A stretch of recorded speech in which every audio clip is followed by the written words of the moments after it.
because you talk about know, like, trust. Yeah. I talk about know, like, trust all the time. So marketing is the know and the like, and sales is taking you from like to trust, trusting you enough to buy from you. That's how I view know, like, trust. Mm-hmm. And so I think what's happening is that people think it's sales. You know, what I like to say, it's not sales or marketing, it's sales and marketing. Like, you have to marry the two together. And so if you think of marketing as simply telling that story to other people, as long as you're confident in your story, there's no reason you can't just keep telling people your story. Hi, I'm Erin Marcus, former corporate executive turned entrepreneur and founder and CEO of Conquer Your Business. Welcome to the Ready Yet podcast. We're excited to bring you more than 100 episodes of interviews and insights designed to help entrepreneurs get the financial and emotional freedom they need in order to build a business and a life they're proud of.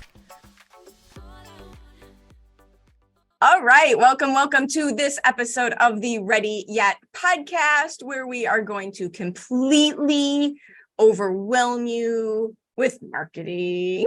Yay! Because my buddy Lisa Raebel is here, Rebel Girl Marketing. And I don't know, sister from another mister. We agree on a lot of stuff. We both, right? Like, yes. It's kind of hysterical. So good luck. We almost forgot to record the podcast. We should do this. That has happened to me, by the way. I met this guy through this process, and we had such a good conversation for so long that we had to reschedule an actual podcast. But we are here now, and I can't wait to bring what you've been talking about to the audience, because I so love the way you're framing this for people. I haven't seen other people frame it this way before, so yay, good for you. But before we get into all of that, why don't you tell people a little more officially who you are and what it is that you do? Sounds good. My name is Lisa Raebel, and my company name is Rebel Girl Marketing. And my job is to help small businesses stay in business, because I teach them what marketing truly is. It's not a line item on your expense sheet. It's not a task to be done. It's a mindset. And if you think of marketing as a mindset instead of a task or a line item and an expense, your business will grow. I love that. And I think, one of the things that I talk to a lot of people about, we all agree, you go into your business to do what the business does. That's what you're good at. And then that means there's all sorts of parts of your business that you're not good at, just right? Whether it's finance, whether it's marketing, that is one of the topics that I hear from a lot of people. Well, I don't know what to do. And so go a little deeper, because I totally agree with you. When you say marketing is a mindset, how do you want people to think and feel about us?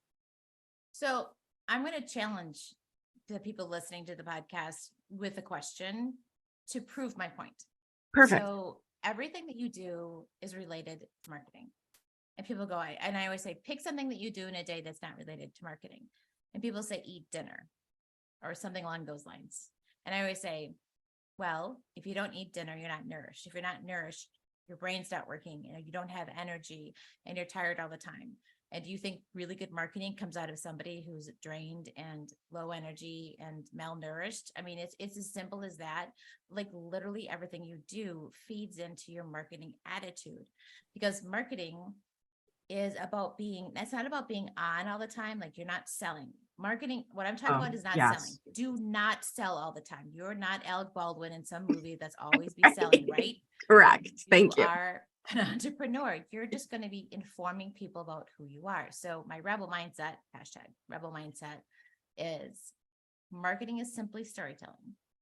Yes, simply storytelling. And selling is simply telling that story to other people. Yes. Stop putting so much pressure on yourself.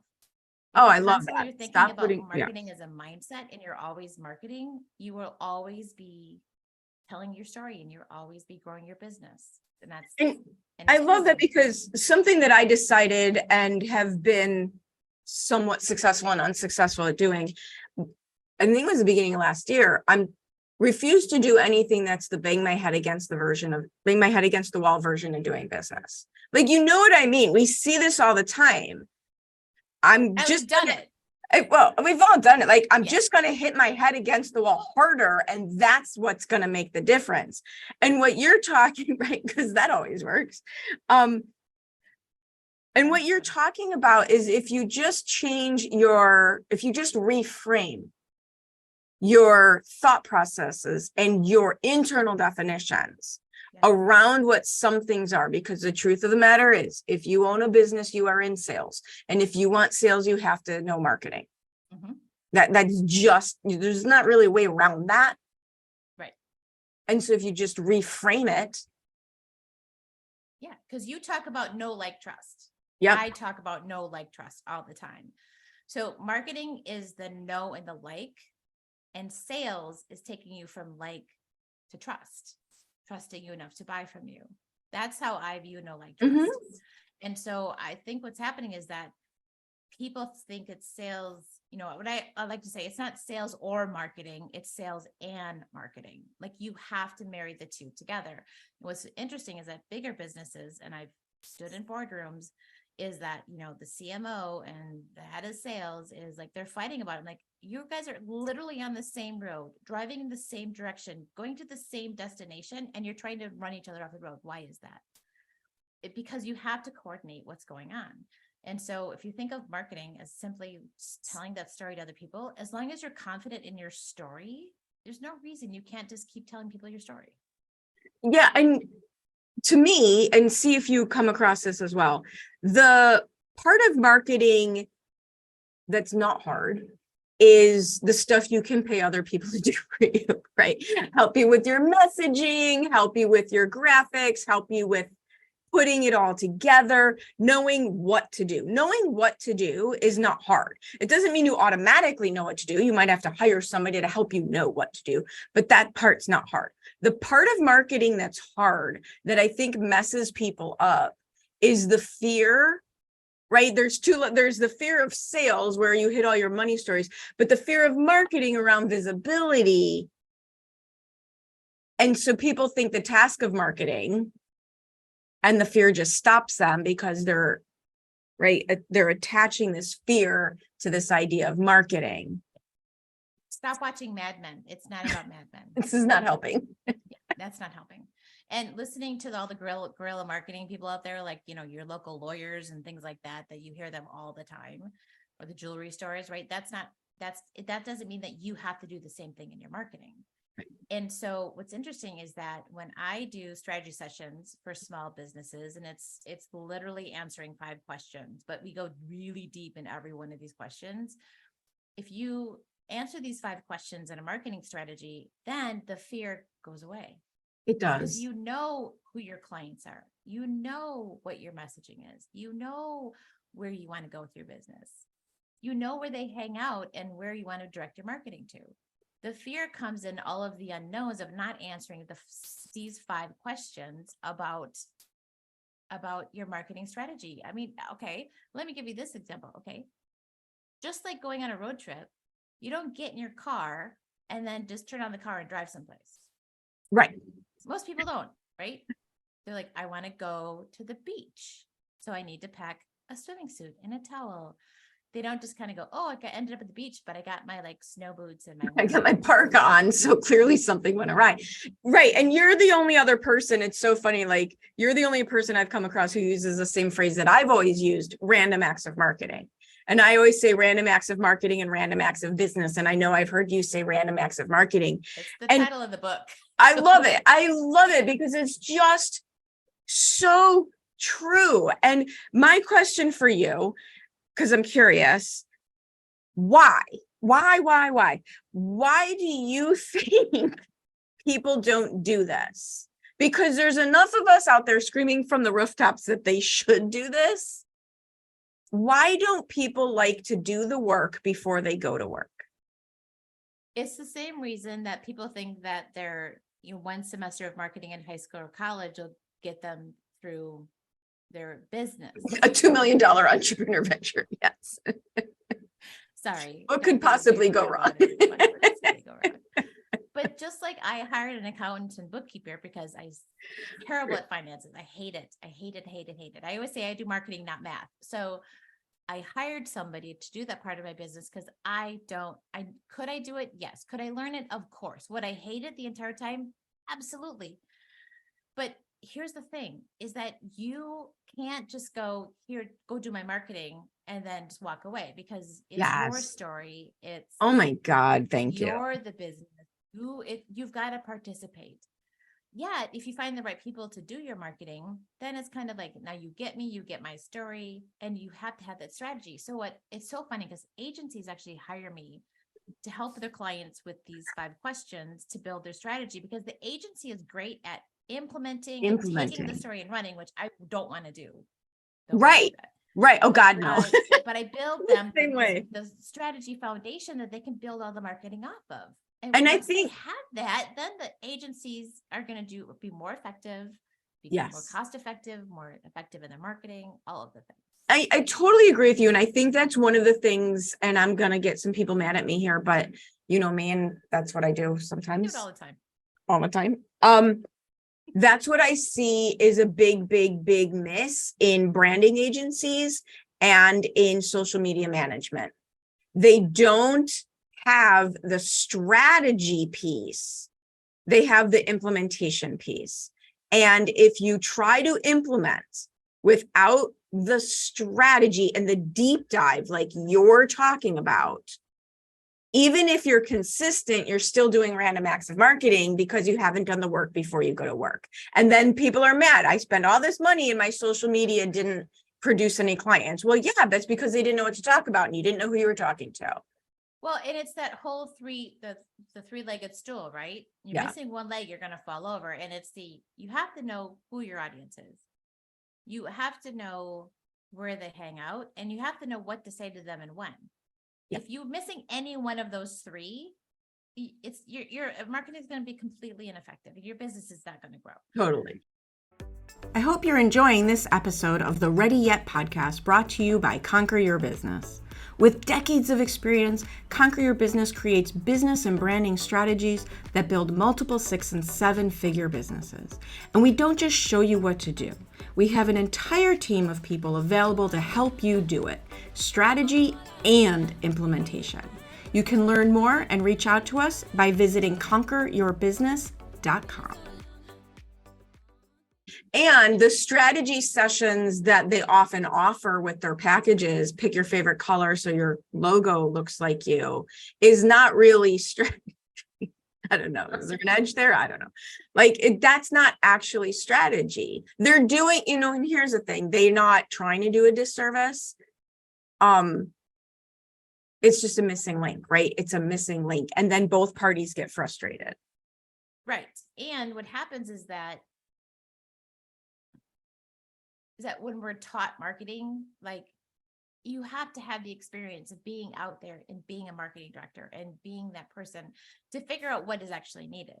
Because if you only apply the stuff that you learn, like going to the school of Google or go to the school of YouTube and just listen to a bunch of videos and read a bunch of articles is not going to teach you your strategy, because an email expert is going to tell you emails going to fix all your problems. The And a social Insta-tactic media expert people. is going to say social media is going to fix all Just, your problems. just send this one email and make $1 million right now, right? The Insta-tactics that may or may not work. Maybe that's perfect.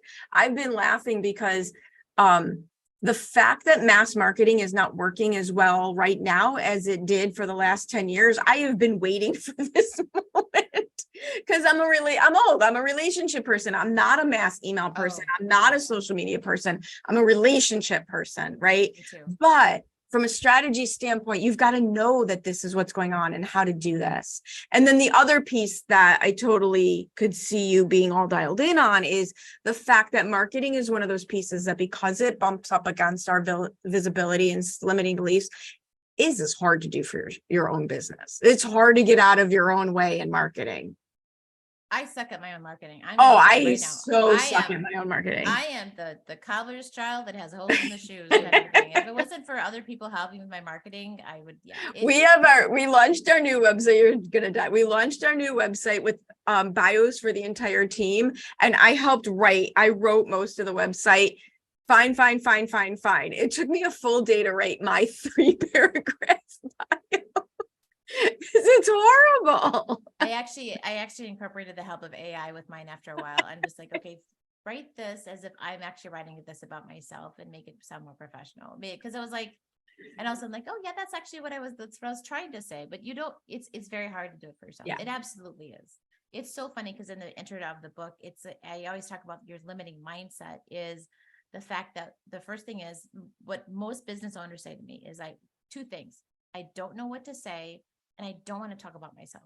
I'm like, well, that's gonna be really hard to do your marketing because you're a life coach or you got to talk about yourself. Yeah. Yeah. And finding that authenticity and totally. So let's go to Lisa's origin story. How did you end up here? Oh goodness. This is interesting. So I was a marketing director for a company and I knew I needed to leave. It just wasn't fit. I was there for 3 years and it fit for like a year and a half, 2 years. And the last year was just like pulling teeth. Anyway. So I went to this women's retreat and that my friend who's a life coach runs. And she had all of us do this thing. It was a tile labyrinth. It was like huge. It was like 20 feet in diameter. It was this beautiful tile labyrinth. And what you had to do is think of one question and one question only, and then walk it. And when you got to the middle, you had to turn around and then walk out of it. And so I started with, I have a heart for not-for-profit. So I was like, do I go back to profit, not-for-profit? That was my question. Profit, not-for-profit, profit, not-for-profit. Somewhere in the middle. Don't ask me what happened. Don't ask me what switched. But by the time I got to the end of doing this tile labyrinth, I need to start my own business. And I literally, you're gonna love it. I literally wouldn't leave. I wouldn't step out of the circle because I'm like, nope. I'm not an entrepreneur. That's not me. I'm not gonna do it. And so finally, I got out and I was like, okay, at least I'll think about it. But then what I did is I interviewed like 5 different entrepreneur friends who were like very successful entrepreneurs, and I said, what do you think? This is kind of what I'm doing. This is what I'm thinking. And then to them, like, yeah, that sounds great. And can I hire you? I'm like, okay. So I started the business kind of like, let me just see if this works. So it's a gig business. So if you know who Nanny McPhee is, I say I'm the Nanny McPhee of marketing because I help my clients until they need me and then I'm gone. I am not this long-term consultant that sticks around forever. I teach you how to market and then I introduce you to people who can help you take it to the next level if you don't want to do it internally or hire somebody internally to do it. So for me, it's this gig mentality, but at the same time, the more businesses I can help stay in business by understanding their marketing, because according to Forbes, marketing mistakes is literally in its own category of the top 4 reasons small businesses fail. Top 4 reasons, marketing mistakes. It's like, if I could teach people to not make the marketing mistakes, how many small businesses can I save? And that's what drives me. That's what really gets me going. That's what gets me up every day. Love it. And love it. And the cats. The cat songs on TikTok. Yes, totally. So tell me about the book. How did that come? How did you decide to add the book? And tell us more about that. I didn't set out to write. You're like, I did it. You're like, people ask me, so how did you get into coaching and consulting? And my answer is always kicking and screaming. Yeah. Right? Yeah. So what happened was I started doing some speaking stuff a little bit more often. And someone says, oh, when's the book coming out? And I'm like, what book? It's back and to then the after labyrinth. like 7 people ask you that same question in like a 3-week period, you're like, maybe I should write a book. Anyway, so I kind of outlined it. And then I went to my good friend, Susan Trumpler. She wrote a book called, Oh Shit, I'm in Sales Now What? I love that. That's another great title. And I so agree with that as well. Oh my God. You're like, wait a minute. I woke up. I'm a business owner. I'm a salesperson. Wait, what? I thought I was a photographer. Totally.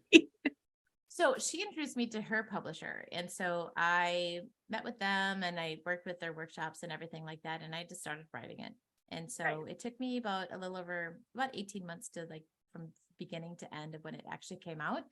I rewrote it a couple of times. Like I put it in front of my entrepreneur friends and I said, if you read this, just, that would be great. Just let me know what you think. And 2 people said to me, there's too much marketing and not enough Lisa. So I literally pulled the book from the publisher And I redid the entire thing with more stories and more Nice. anecdotes and more examples and more worksheets. Because after each chapter, there's a worksheet so you can personalize what you learn Love it. to your own business. Love it. So yeah, anyway, here it is. Here it is. The Rebel Girls Guide to Marketing. Stop committing random acts of marketing. Yes. And that is a very talented photographer and cover editor. That makes me look so good. Love it. Love it. Love it. Love it. So if people want to continue this conversation with you, how can they get a hold of you? How could they get their hands on that book with all of its worksheets? Tell us what to do. Okay. So the website is rebelgirlmarketing.com. There's a book page. You can go in there. There's links to buying the book on Amazon or Barnes and Noble. So you can do that. Lisa at rebelgirlmarketing.com is the best way to get a hold of me, especially because Erin and I were talking earlier. I'm in the midst of moving locations and it seems to be taking off my entire life. So I have 10 more days and I'm free, but yeah. So anyway, yeah, it's a great way to get a hold of me. LinkedIn is also a really good way to get a hold of me. Just Lisa Raebel, Raebel. So great. And we will make sure we have all the links in the show notes. rebelgirlmarketing.com. You are not hiding. You are awesome. Thank you so much for sharing your story with me. I didn't know some of that, so that was awesome. And your approach. I absolutely agree with you. If you can just shift your mindset about making this part of what happens automatically, it's like magic. yes. Love You it. wouldn't believe how much easier it is to grow your business if you just adopt a marketing mindset. It's amazing. My clients love it. Love it. Love it. Love it. Thank you. Thank you. Thank you. Thank you for having me. It's very Awesome. honored to be on your podcast.